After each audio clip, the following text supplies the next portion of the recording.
దేవుని మాట కార్యక్రమానికి ప్రతి ఒక్కరిని ప్రేమపూర్వకంగా ఆహ్వానిస్తూ ఉన్నానండి. దేవుని పేట ప్రతి ఒక్కరికి వందనాలు. నీ జీవితాన్ని మార్చే ఒకే ఒక్క మాట నువ్వు నిర్లక్ష్యం చేస్తూ ఉన్నావేమో. దేవుని మాట సాధారణంగా తీసుకుంటూ ఉన్నావేమో. అది సాధారణమైన మాట కాదు. అది నీ జీవితాన్ని మార్చే మాట, శక్తిగల మాట, జీవం ఇచ్చే మాట, చీకటి నుంచి నిన్ను వెలుగులోనికి నడిపించే మాట, మారావంటే నీ జీవితాన్ని మార్చి మధురముగా చేసే మాట, ఓటమి నుండి విజయానికి నడిపించే మాట. కాబట్టి దేవుని మాటను తక్కువగా తేలిగ్గా తీసుకోవద్దు.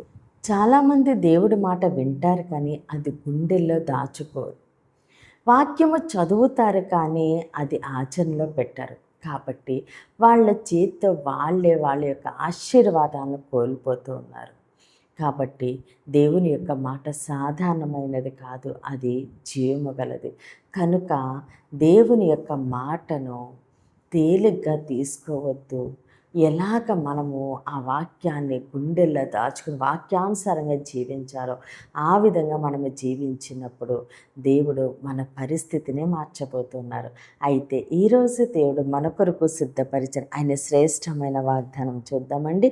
యెషయా 55వ అధ్యాయము 3వ వచనము. చెవియొగ్గి నా యొద్దకు రండి, మీరు వినిన ఎడల మీరు బ్రతుకుదురు, నేను మీతో నిత్య నిబంధన చేసేదను, దావీదునకు చూపిన శాశ్వత కృపను మీకు చూపుదును. ఆమేన్. దేవుడి రోజు మనతో మాట్లాడుచున్న మంచి మాట, మీరు వినిన ఎడల మీరు బ్రతుకుదురు. ఆమేన్. ఈరోజు దేవుడు నీతో నాతో స్పష్టంగా సూటిగా మాట్లాడుతున్నారు. ఏమనంటే, చెవియొగ్గి నా యొద్దకు రండి. ఎలా వెళ్ళాలండి మనం దేవుని యొద్దకి? చెవియొగ్గి అంటే లోబడి, దేవుడు ఏది చెప్తారా అని వినాలి అని మనస్సు కలిగి మనం వెళ్ళినప్పుడు, దేవుని యొద్దకు వెళ్ళి మనము విన్నప్పుడు, అంటే ఆ మాటకి మనము లోబడినప్పుడు, వినటం అంటే విని విడిచిపెట్టడం కాదు, కానీ దేవుడు ఏది చెప్తున్నారో అది విని మన హృదయంలో దాచుకుని ఆ వాక్యానుసారంగా మనము జీవించినప్పుడు మనము దేవుని యొక్క మాటకి లోబడిన వారం అవుతాము. మీరు వినిన ఎడల మీరు బ్రతుకుదురు.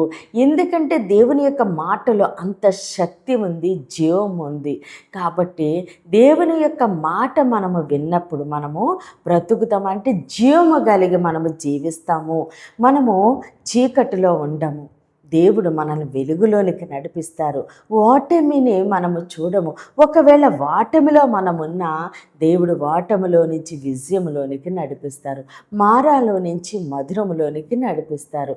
మన పరిస్థితిని దేవుడు మారుస్తారు. కాబట్టి దేవుని యొక్క మాటలో జీవం ఉంది, శక్తి ఉంది. కాబట్టి దేవుడు అన్నారు, మీరు వినిన ఎడల మీరు బ్రతుకుదురు, నేను మీతో నిత్య నిబంధన చేసేదను.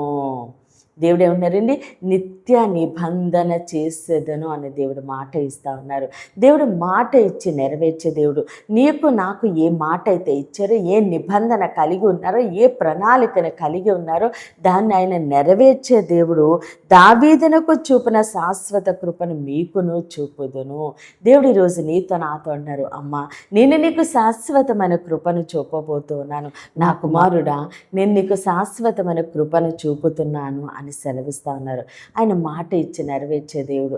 ఆయన కృప కొంచెం కొంచెంగా చూపించే దేవుడు కాదండి, శాశ్వతమైన కృప. ఈరోజు మనం ఇలా ఉన్నామంటే కేవలం ఆయన యొక్క కృపను బట్టే. కాబట్టి మన పరిస్థితిని మార్చేది మన దేవుడే. ఎలాంటి పరిస్థితిలో మనమున్నా దేవుడు ఒక్క క్షణములో మన పరిస్థితిని మార్చబోతున్నారు. ఎప్పుడంటే మనము ఆయన మాటకు లోబడినప్పుడు, ఆయన మాట విని అది మనము గుండెల్లో దాచుకొని మన హృదయంలో భద్రం చేసుకుని ఆ వాక్యానుసారంగా మనము జీవించినప్పుడు దేవుడు మన పరిస్థితిని మార్చబోతున్నారు. మన చేతులతో మనమే ఆశీర్వాదాలు పోగొట్టుకుంటూ ఉన్నామేమో, దేవుని మాటకి పూర్తిగా మనము లోబట్టం లేదేమో. ఎక్కడ మనల్ని మనము సరి చేసుకుందామండి. దేవుడిచ్చే వాగ్దానాన్ని మనం స్వతంత్రించుకుందాము. ఈ కొద్ది మాటలు దేవుడు మన వినికల్లో దీవించి ఆశీర్వదించినగాక. ఆమెన్. ప్రేర్ చేసుకుందామండి. అందరి కన్నులు మూసుకుని ప్రేర్లో ఏకీభవించండి. మహోన్నతుడ మహాగణుడ పరిశుద్ధుడా నీకే స్తోత్రాలు, వందనాలు వందనాలు వందనాలు తండ్రి. కృపగల దేవానికి స్తోత్రములు తండ్రి. ఇచ్చిన వాగ్దానం మా జీవితాల నూరింతలుగా ఫలించునుగాక. దైవజనుల వారి కుటుంబాలు, సంఘాలు, పరిచర్యలు యేసు నామములోనే దీవించబడునుగాక. యెరూషలేముకు యేసు నామములోనే క్షేమము కలుగునుగాక. ఈరోజు పుట్టినరోజు, పెళ్లి రోజు జరుపుకుంటున్న ప్రతి ఒక్కరికి సంవత్సరం ఒక ఆశీర్వాదకరముగా ఉండునుగాక.